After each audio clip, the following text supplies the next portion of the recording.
Dia telah memimpin kita, menuntun kita sehingga kita boleh tiba di sekolah ini dengan selamat. Karena itu, sebelum kita memulaikan pelajaran kita akan menyanyi dan berdoa. Ibu guru undang kita semua berbangkit berdiri. Kita menyanyi bersama-sama selamat pagi Tuhan dengan penuh semangat. 1, 2, 3. Selamat pagi Tuhan, kau lupa terima kasih. Tuhan sudah jaga saya tiap hari. Matahari bersinar, burung bernyanyi, bertambah cintanya. Terima kasih, dan saat ini kita akan berdoa.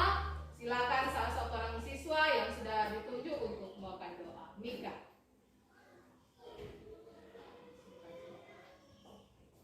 Sikap berdoa semua. Teman-teman, mari kita berdoa.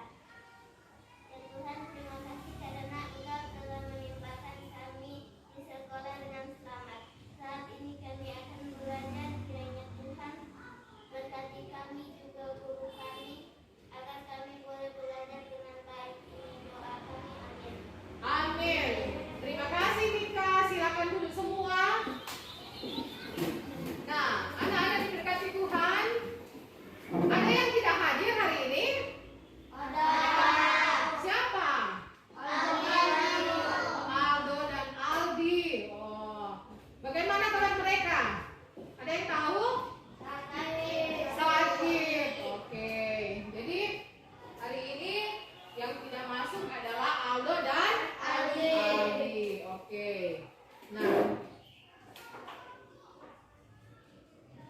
Nah, anak-anak ini berkati Tuhan. Saat ini kita masih menggunakan apa ini? Masker.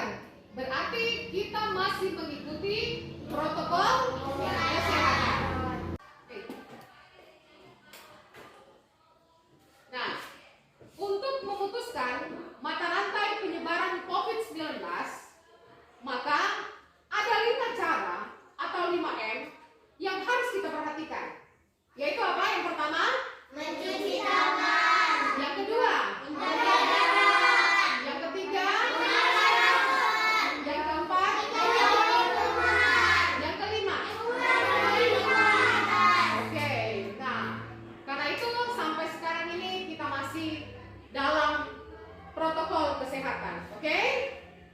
Nah, anak-anak diberkati Tuhan, saat ini kita akan masuk pada materi pelajaran. Pelajaran yang keempat. Pelajaran yang keempat yaitu arti bertobat. Arti apa? Arti bertobat. Bahan bacaan Alkitab yang ada dalam materi ini adalah Lukas pasal 15 ayat 11 sampai 32. Sebelumnya Ibu Guru mau bertanya. Kira-kira ada yang tahu apa arti bertobat? Iya, silakan. Iya, bagus sekali. Arti bertobat adalah minta ampun kepada Tuhan. Ini masih pengertian dari anak-anak sekalian. Yang kedua, mengapa manusia perlu bertobat? Iya, silakan, makan.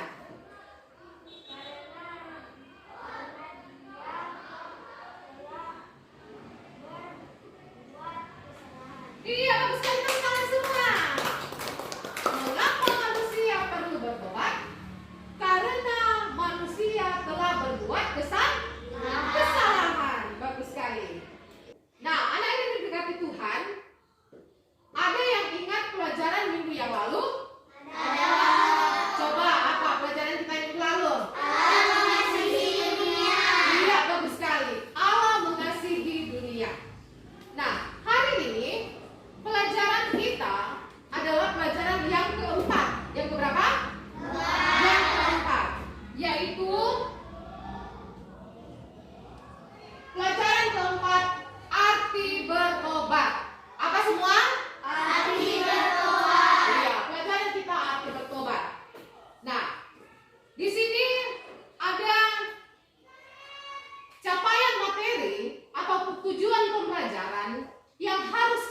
capai. Jadi setelah kita belajar, ada capaian materi yang harus kita capai. Yang pertama, peserta didik dapat menjelaskan arti bertobat. Yang kedua, peserta didik dapat menyebutkan mengapa manusia perlu bertobat. Yang ketiga, peserta didik dapat menyatakan tekad untuk selalu mau bertobat. Dan yang keempat, peserta didik dapat mendaftarkan contoh perubahan cara hidup sebagai manusia yang sudah bertobat. Nah, saat ini sebelum kita masuk dalam materi atau uraian materi tentang arti bertobat, Ibu Guru akan putar sebuah film perumpamaan tentang anak yang hilang. Nah, ini ada dasar bacaan Alkitab, yaitu terdapat dalam Lukas 15 ayat 11 sampai 32. Nah, Ibu Guru akan putar film ini dan kalian bisa menontonnya.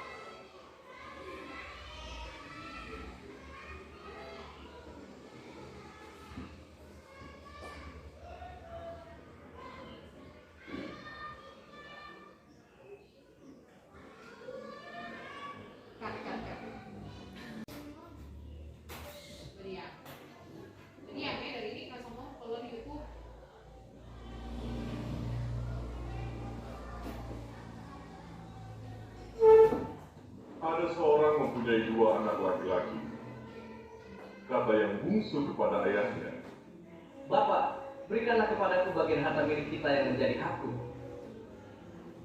Lalu ayahnya membagi-bagikan harta kekayaan itu di antara mereka. Beberapa hari kemudian, anak bungsu itu menjual seluruh bagiannya itu lalu pergi ke negeri yang jauh. Di sana ia memboroskan harta miliknya itu dengan hidup berfoya-foya. Setelah dihabiskannya semuanya, timbullah bencana kelaparan di dalam negeri itu, dan ia pun mulai melapar. Lalu ia pergi dan bekerja pada seorang majikan di negeri itu. Orang itu menyuruhnya ke ladang untuk menjaga bajunya. Lalu ia ingin mengisi perutnya dengan ampas yang menjadi makanan babi itu, tetapi tidak seorang pun yang memberikannya kepadanya. Lalu dia menyadari keadaannya. Katanya, "Betapa banyaknya orang upahan bapakku yang berlimpah-limpah makanannya, tetapi aku di sini mati kelaparan. Aku akan bangkit dan pergi kepada bapakku dan berkata kepadanya, Bapak, aku telah berdosa terhadap sorga dan terhadap Bapak. Aku tidak layak lagi disebutkan anak Bapak. Jadikanlah aku sebagai salah seorang upahan Bapak." maka bangkitlah ia dan pergi kepada bapaknya. Ketika ia masih jauh, ayahnya telah melihatnya. Lalu tergeraklah hatinya oleh belas kasihan. Ayahnya itu berlari mendapatkan dia lalu merangkul dan mencium dia. Kata anak itu kepadanya, "Bapak, aku telah berdosa terhadap sorga dan terhadap Bapak. Aku tidak layak lagi disebutkan anak Bapak." Tetapi ayah itu berkata kepada hamba-hambanya, "Lekaslah bawa kembali jubah yang terbaik, pakaikanlah itu kepadanya, dan kenakanlah cincin pada jarinya, dan sepatu pada kakinya. Dan ambillah anak lembu tambun itu, sembelihlah dia, dan marilah kita makan dan bersuka cita. Sebab anakku ini telah mati dan menjadi hidup kembali. Ia telah hilang dan didapat kembali." Maka mulailah mereka bersukaria. Tetapi anaknya yang sulung berada di ladang. Dan ketika ia pulang dan dekat ke rumah, ia mendengar bunyi seruling dan nyanyi tari-tarian. Lalu ia memanggil salah seorang hamba dan bertanya kepadanya, "Apa semua ini?" Jawab hamba itu, "Adikmu telah kembali, dan ayahmu telah menyembelih anak lembu tambun, karena ia mendapatnya kembali dengan sehat." Maka marahlah anak sulung, dan ia tidak mau masuk.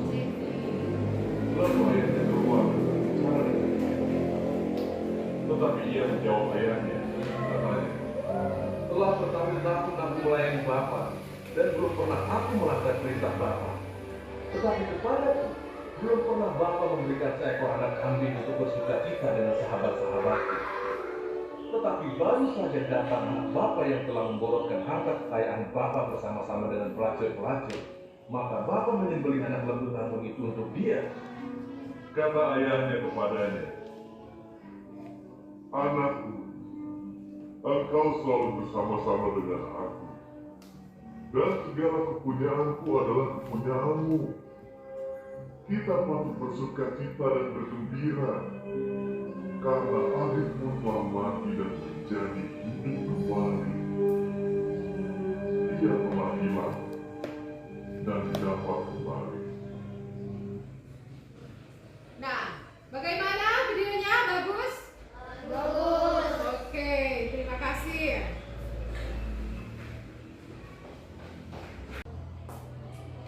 Nah, anak-anak yang diberkati Tuhan, setelah menonton video yang tadi, Ibu Guru mau bertanya.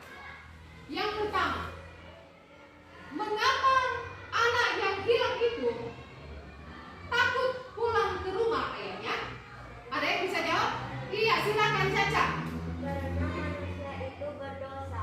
Iya, karena manusia itu berdosa. Tepuk tangan buat Caca. Nah, berikut yang kedua. Bagaimana cara anak itu mengakui kesalahannya kepada ayahnya? Ada yang bisa jawab? Ya, silakan. Dia datang kepada bapaknya dan mengakui semua kesalahan yang telah dilakukannya. Oke, terima kasih, tepuk tangan semua. Anak tersebut datang kepada ayahnya, lalu mengakui kesalahannya. Nah, anak-anak yang diberkati Tuhan, saat ini dasar dari cerita perumpamaan tentang anak yang hilang, yaitu dari bahan Alkitab yang terdapat dalam kitab Lukas pasal 15 ayat 11 sampai 32. Silakan kita membuka bagian Alkitab Lukas pasal 15 ayat 11 sampai 32 dan salah seorang anak akan membacakannya.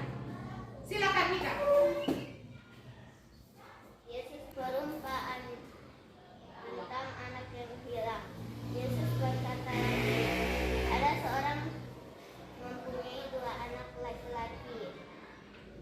Kata yang bungsu kepada ayahnya, Bapak, berikanlah kepadaku bagian harta milik kita yang menjadi hakku. Lalu ayahnya membagi-bagikan harta kekayaan itu di antara mereka. Beberapa hari kemudian, anak bungsu itu menjual seluruh bagian itu, lalu pergi ke negeri yang jauh. Di sana ia memboroskan harta miliknya itu dengan hidup bersoyak-soyak. Iya, sampai di sana. Stop ya. Nah, anak-anak, di sini pada pelajaran kita tentang arti bertobat, dalam perjanjian baru kita bisa melihat kata pertobatan atau bertobat berarti perubahan pikiran disertai dengan penyesalan dan perubahan perilaku, perubahan pikiran dan hati, atau perubahan kesadaran. Nah, jadi kita bisa melihat pengertian dari kata bertobat. Ada 3 hal mendasar pertobatan dalam diri manusia. Yang pertama, dari pikiran.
manusia harus bertobat.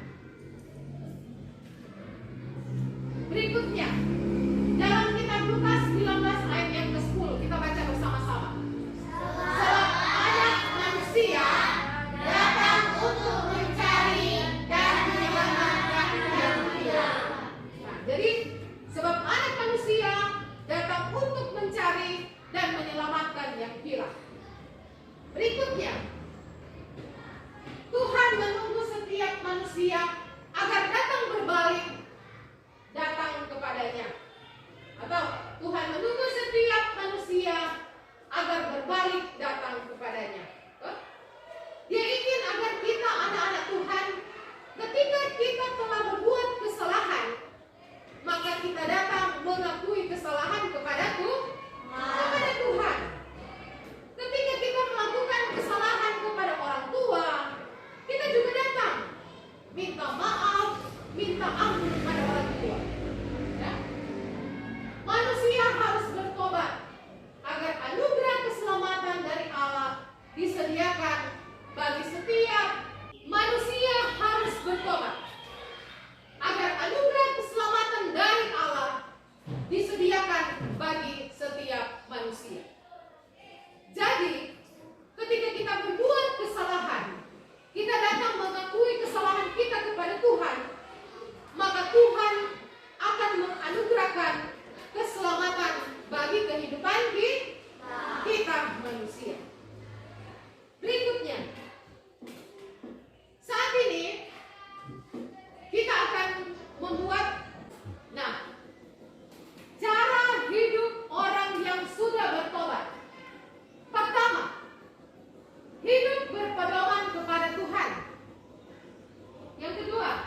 dari yang tidak tahu menjadi tahu, dari yang tidak mengerti menjadi mengerti, dan juga bertobat berarti mengakui kesalahan. Karena ketika kita mengakui kesalahan kita dari hal-hal yang kita telah lakukan, maka Bapa di sorga akan mengampuni kesalahan kita. Amin. Iya. Nomor dua, mengapa manusia perlu bertobat? Ada yang tahu? Silakan. Iya, tepuk tangan buat Yosua. Karena setiap manusia adalah orang berdosa. Jadi kita harus bertobat dari kesalahan yang kita lakukan. Karena dengan bertobat, maka anugerah keselamatan dari Allah akan diberikan kepada setiap orang yang mengakui dosanya. Nah, anak-anak yang diberkati oleh Tuhan, setelah kita boleh mempelajari akan pelajaran hari ini tentang arti bertobat, maka kita boleh mengambil kesimpulan bahwa bertobat berarti menyesali perbuatan yang tidak sesuai kehendak Tuhan, mengakui tindakan yang menyedihkan hati Tuhan, berjanji tidak melakukannya lagi, dan mengubah sikap hidup ke arah yang baik, yaitu tindakan yang menyenangkan hati Tuhan. Itulah kesimpulan kita dari materi pelajaran hari ini, yaitu arti bertobat.